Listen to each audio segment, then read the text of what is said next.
अस्सलाम वालेकुम नाजरीन, मैं हूं मोहम्मद हफीज़ ख़ान आज के नए वीलाग के साथ। नाजरीन, रियासत बहावलपुर के बारे में मैंने ख़ासे वीलाग किए हैं। अब तक के जो वीलाग थे वो रियासत बहावलपुर के नवाबैन के बारे में मैं करता रहा हूँ, लेकिन आज मैं रियासत के वज़रा के बारे में बात करना चाहूँगा।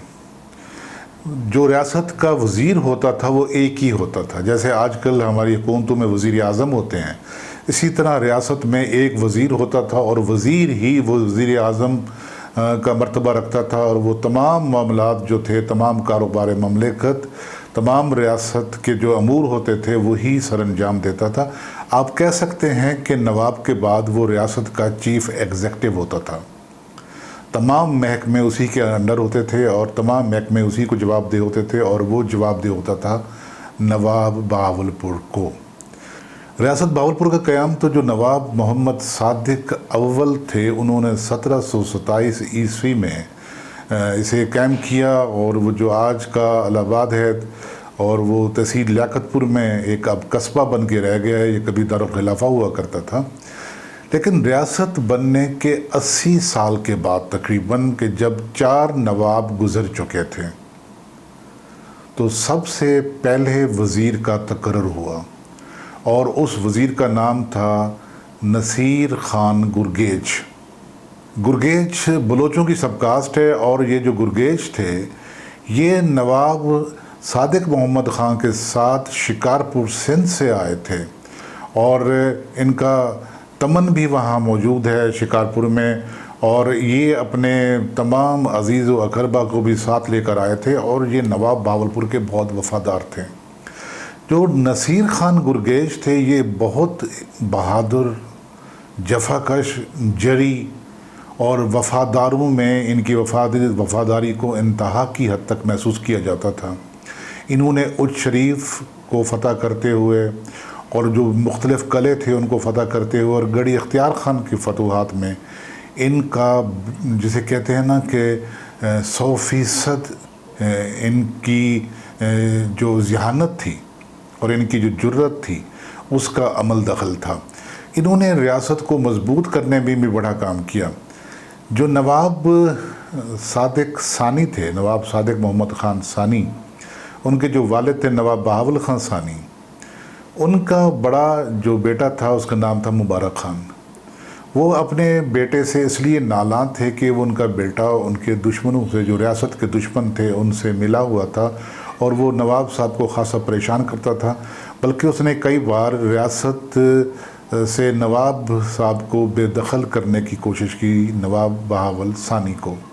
तो हुआ क्या, तो उन्होंने आखिर तंग आकर उसे रामकली के किले में बंद कर दिया।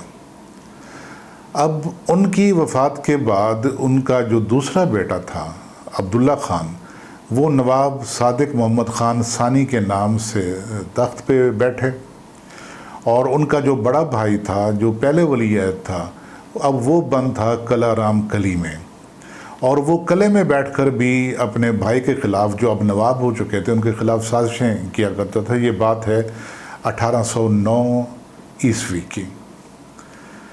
तो नवाब साहब ने, नवाब सादिक सानी ने अपना वज़ीर मुकर्रर किया नसीर ख़ान गुरगेज को।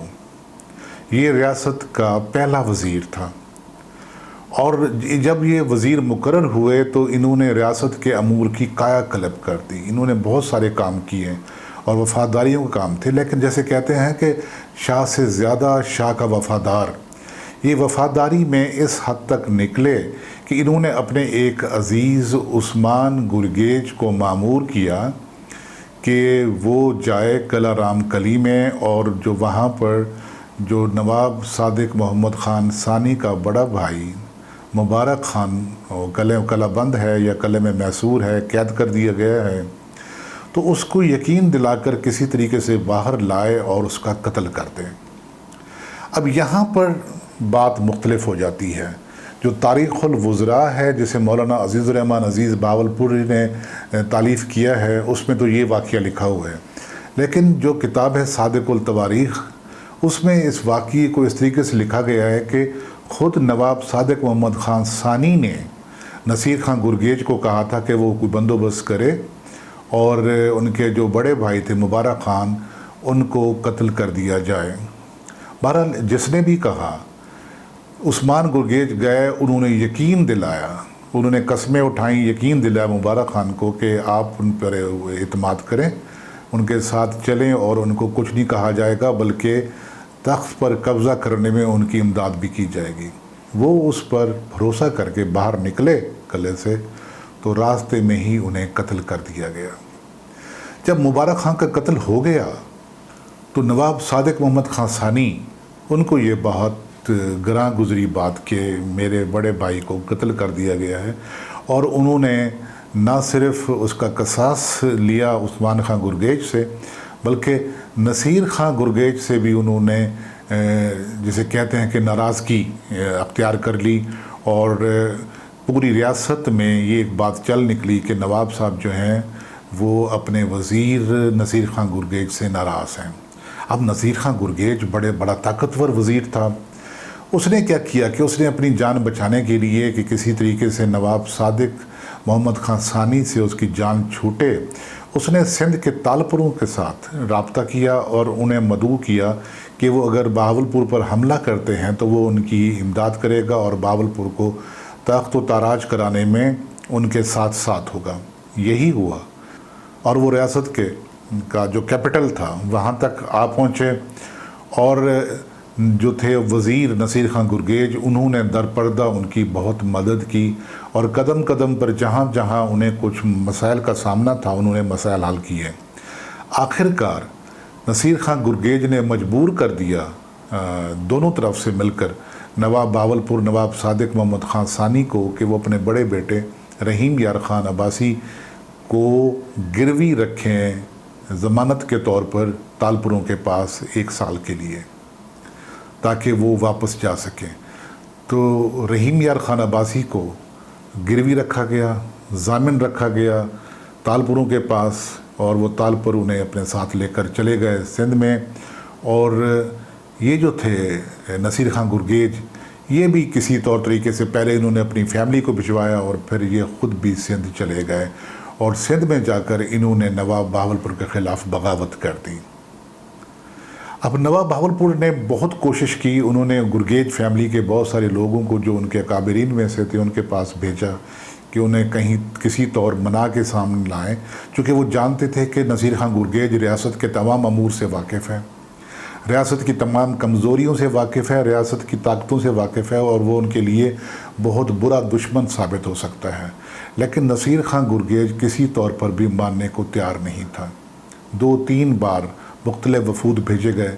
आखिरकार नसीर खां गुरगेज ने यह कहा कि फ़लाँ जो साहब हैं, जो उनके करीबी दोस्तों में से थे, अगर वो उनकी ज़मानत देते हैं नवाब बहावलपुर की तो वो वापस आने को तैयार हैं।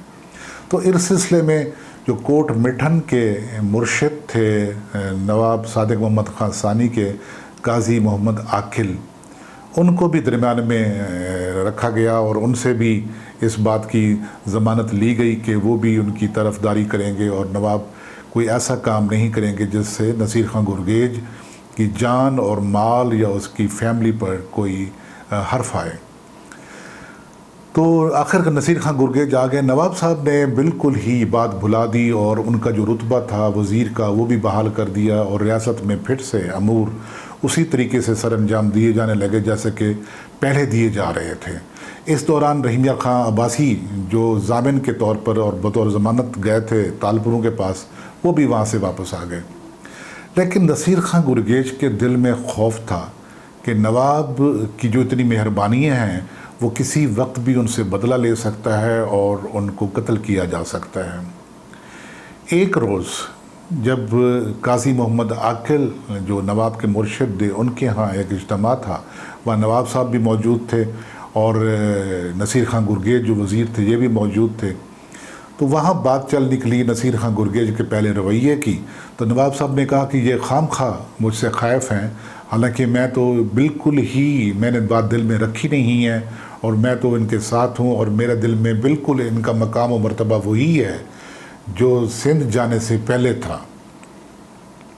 लेकिन न जाने क्या हुआ, उस मजलिस में نصیر خان گرگیج کو اپنے غصے پر قابو نہ رہا، وہ طیش میں آ گئے اور انہوں نے نواب صادق محمد ثانی کو مغلظات سے نوازا اور کہا کہ وہ واپس سندھ جا کر نواب کا برا حال کروا دیں گے، اس کا برا اشر کروا دیں گے اور اس ریاست کو بھی ختم کروا دیں گے۔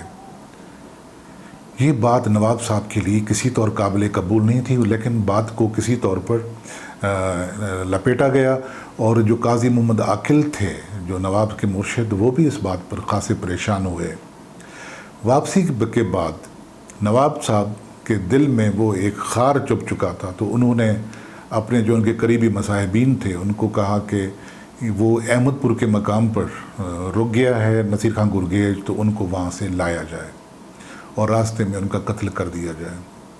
تو صرف 3 سال کی وزارت کے بعد 1809 میں وزارت ملی، اور 1812 میں جب انہیں احمد پور سے لایا جا رہا تھا تو راستے میں ان کا سر قلم کر دیا گیا۔ تو ریاست کے پہلے وزیر جو ریاست بہاولپور قائم ہونے کے 80 سال کے بعد مقرر ہوئے تھے، صرف 3 سال کی وزارت کے بعد ان کا کیا انجام ہوا، یہ میں نے آپ کو گوش گزار کیا۔ اس سلسلے میں جو اگلے وزراء تھے ان کے بارے میں بھی جو تاریخ الوزراء کتاب ہے مولانا عزیز الرحمن عزیز بہاولپوری کی، تو اس میں سے میں کچھ اقتباسات آپ کو اگلے ویلاگ میں سناؤں گا۔ آپ کو یہ ویلاگ کیسا لگا اپنے رائے سے ضرور نوازیے گا۔ اس کے ساتھ ہی محمد حفیظ خان کو اجازت دیجیے۔ فی امان اللہ۔